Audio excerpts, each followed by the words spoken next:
Salam alaikum mes frères. Petite vidéo, juste pour information, pour ceux qui ont commencé à me suivre. La première vidéo que j'avais postée c'était Dieu guide vers la vérité. Normalement c'était la partie 2. Il y avait une partie 1 que finalement, je vous omets les détails, que finalement j'ai pas uploadé pour plusieurs raisons. Et dans une, c'était une vidéo d'une heure. J'essaye d'éviter de faire des vidéos d'une heure, hein. J'en ai fait deux.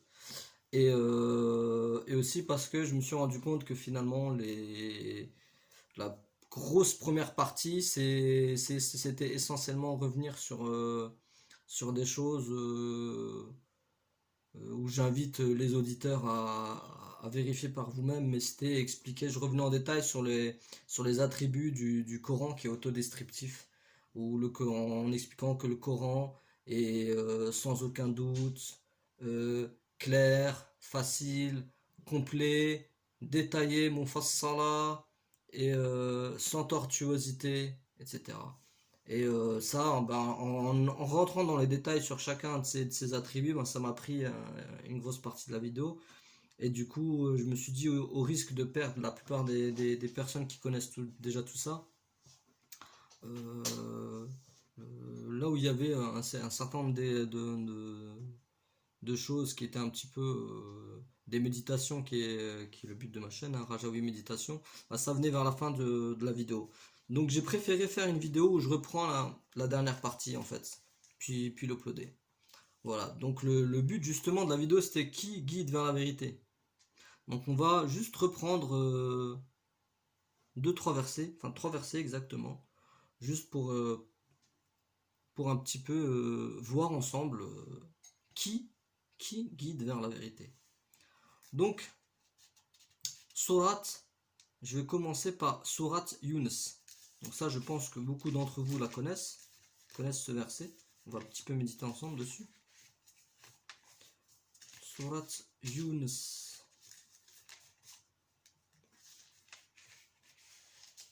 Eh oui, depuis que je suis le Coran seul, j'apprends pas les versets par cœur. C'est une perte. Je préfère passer mon temps moi à méditer, à lire et à méditer. Alors, Surat Yunus, c'est vers le début. Voilà. Dis, est-ce qu'il y a parmi vos associés un qui guide vers la vérité? Dis, c'est Dieu qui guide vers la vérité. Celui qui guide vers la vérité est-il plus digne d'être suivi? Ou bien celui qui ne se dirige qu'autant qu'il est lui-même dirigé? Qu'avez-vous donc? Comment jugez-vous ainsi? Et la plupart d'entre eux ne suivent que conjecture. Mais la conjecture ne sert à rien contre la vérité.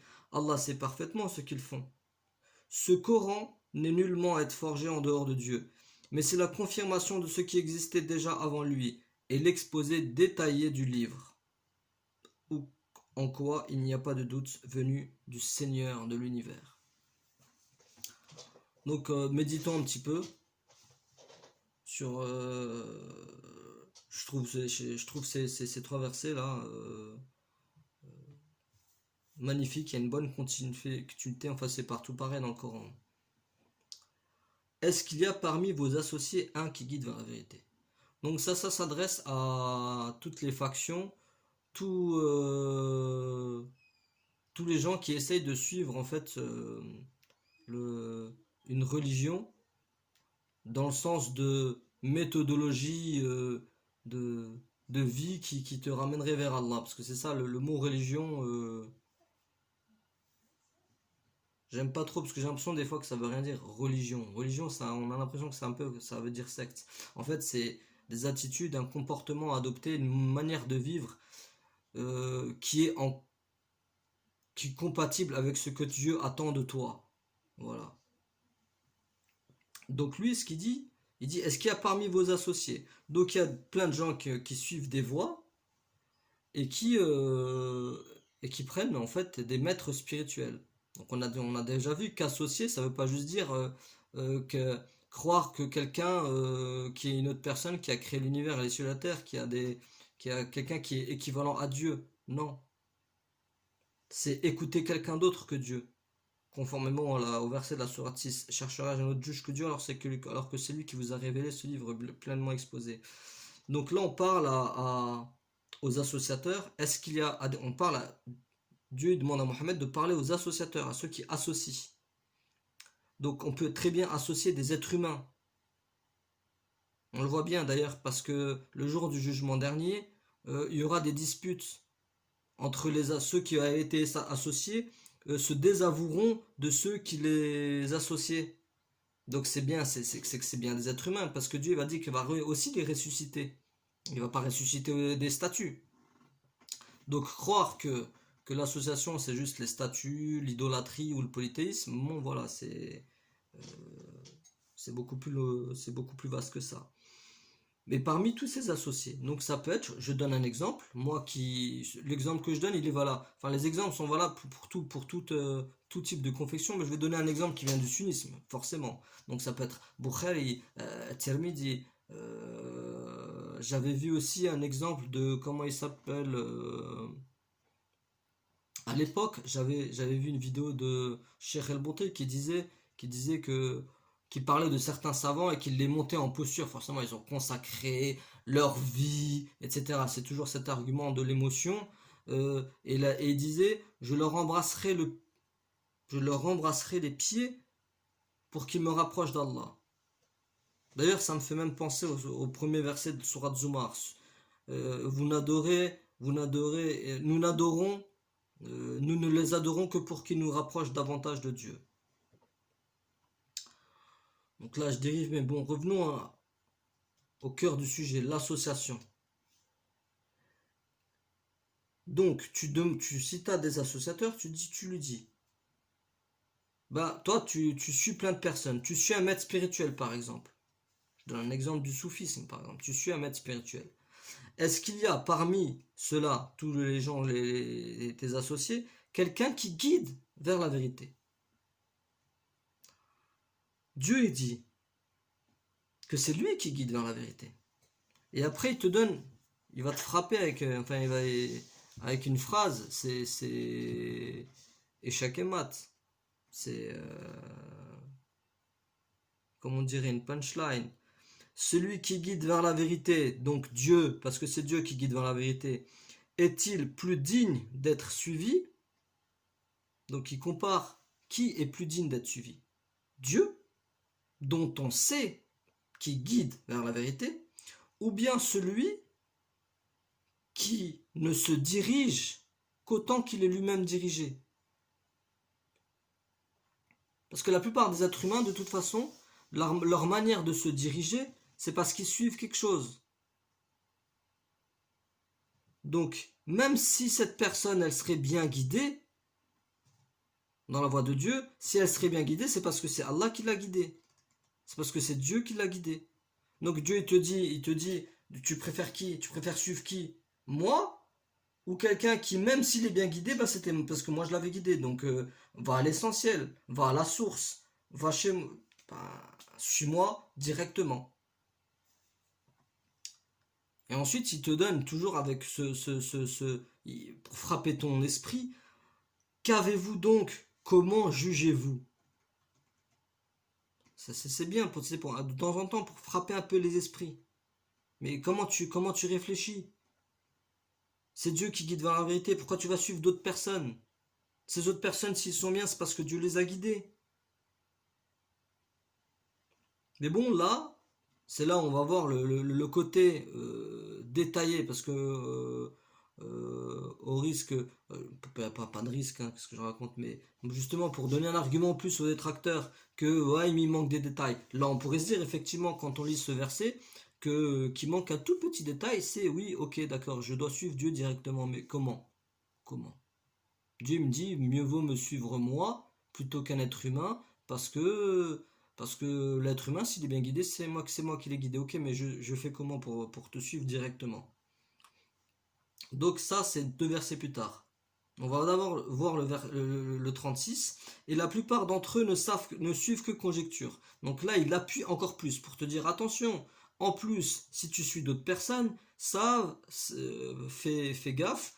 Prends garde car en vérité la plupart, donc aktar nas, la majorité des gens ne suivent que des conjectures. Conjectures, ça veut dire qu'ils suivent que des hypothèses. Ils sont même pas sûrs de ce qu'ils disent.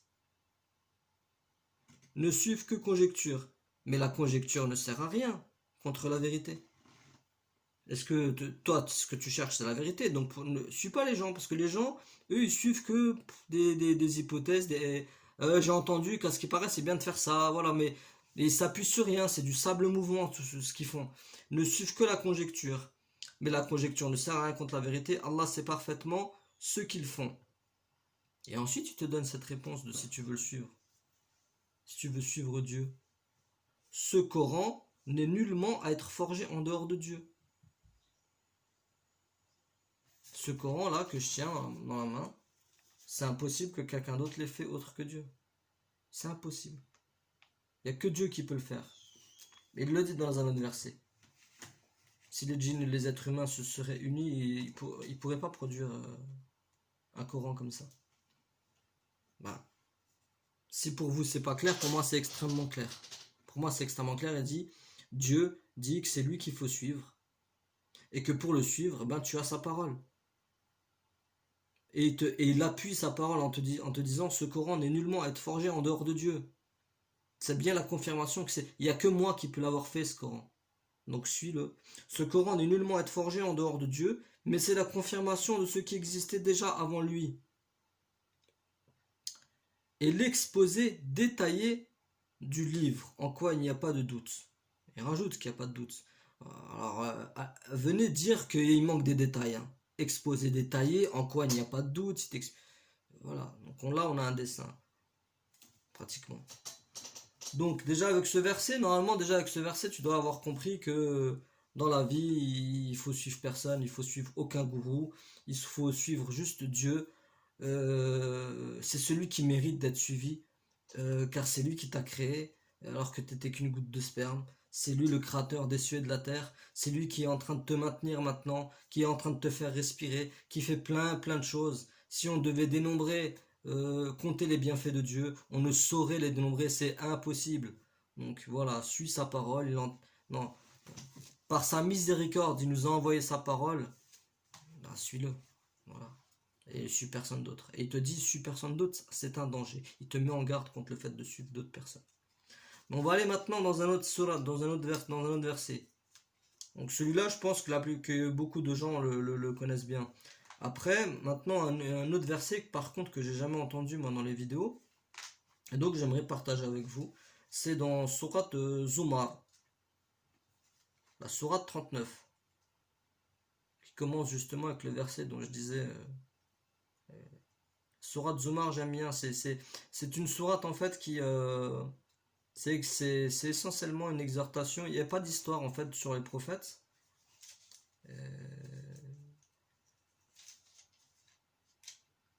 Et elle est remplie de sagesse, machallah. Enfin, comme toutes les sourates, bien entendu.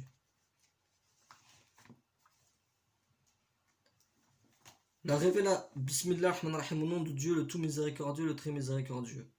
La révélation du livre vient de Dieu, le puissant, le sage. Nous t'avons fait descendre le livre en toute vérité. Adore donc Allah en lui vouant un culte exclusif. Quand Dieu dit nous avons fait ci en toute vérité, nous avons fait ça, nous avons créé les cieux en toute vérité, nous t'avons belhaq, ça veut dire que c'est dans un but qui est, il n'a pas fait ça comme ça pour s'amuser ou pour c'est le propre de l'être humain de créer des choses qui sont inutiles. L'intelligence, la marque de l'intelligence, c'est de fabriquer des choses qui sont nécessaires. Donc il y a une notion de nécessité, voilà, en toute vérité. Nous t'avons fait descendre le livre en toute vérité. Donc non seulement c'est qui contient la vérité, mais en plus, voilà, il l'a pas fait comme ça par un choix. Il y a un verset qui dit oui, il utilise les deux. Et c'est par la vérité qu'il a été descendu et nous l'avons descendu en toute vérité. Adore donc Dieu en lui vouant un culte exclusif. C'est à Dieu qu'appartient la religion pure. La religion pure. dénué de toute association, tandis que ceux qui prennent des protecteurs en dehors de lui. Donc là, il ne dit pas des associateurs, mais il dit des protecteurs. Le simple fait de penser que quelqu'un te protège, c'est de l'association. Ils disent, nous ne les adorons que pour qu'ils nous rapprochent davantage de Dieu. Et malheureusement, c'est des phrases que j'ai entendues de savants qui avaient pignon sur rue et qui sont adulés par pas mal de musulmans sunnites, dont un des que j'ai cité au départ. Et il a dit exactement cette phrase. Je leur embrasserai les pieds pour qu'ils me rapprochent de Dieu. Subhanallah, et c'est écrit ici. Nous ne les adorons qu'en pour qu'ils nous rapprochent davantage de Dieu. En vérité, Allah jugera parmi eux ceux sur quoi ils divergent. Allah ne guide pas celui qui est menteur et grand ingrat. Donc on comprend tout de suite un peu le thème qui va découler dans cette sourate. Ça va être justement, il y a beaucoup d'exhortations dans cette sourate sur l'association, sur le fait d'associer. Et le fait de vouer à Dieu un culte exclusif.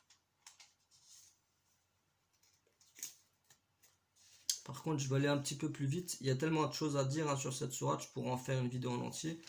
Mais là, je vais aller directement au verset et puis on arrêtera pour aujourd'hui. C'est dans ce verset où Allah a fait descendre le plus beau des récits, Ahsan al-Hadith.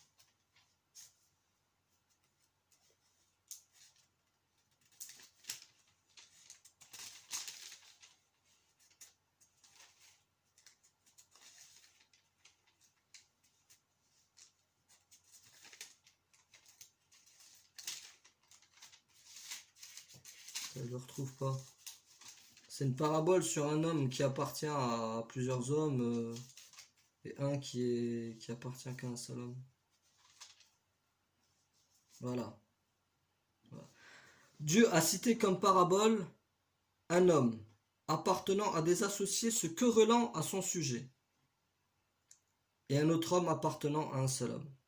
Sont-ils égaux? Alhamdulillah, louange à Dieu. Mais la plupart d'entre eux ne savent pas.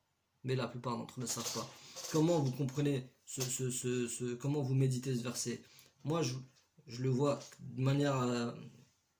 moi, ce que je comprends, c'est que un homme qui appartient à des associés se querellant à son sujet, le simple fait d'associer, déjà on le voit par exemple, je donne un exemple clair, dans le sunnisme par exemple. Si je parle du sunnisme parce que c'est ce que je connais, mais ces choses sont valables sur toutes les religions révélées, des gens du livre. Ben, on voit bien, et il y en a plein qui sont perdus entre les différents écoles, malikites, shafi'ites, les différents savants. Comment tu fais pour choisir un savant? Les savants se disputent entre eux en fait. Les savants ils sont pas d'accord entre eux. Donc si toi tu veux suivre ça, c'est ça que tu as envie de suivre. Tu veux suivre cette voie-là. La voie des savants, il faut suivre les savants, etc. Et ben tu vas te retrouver dans l'exemple du premier homme. Un homme appartenant à des associés se querellant à son sujet.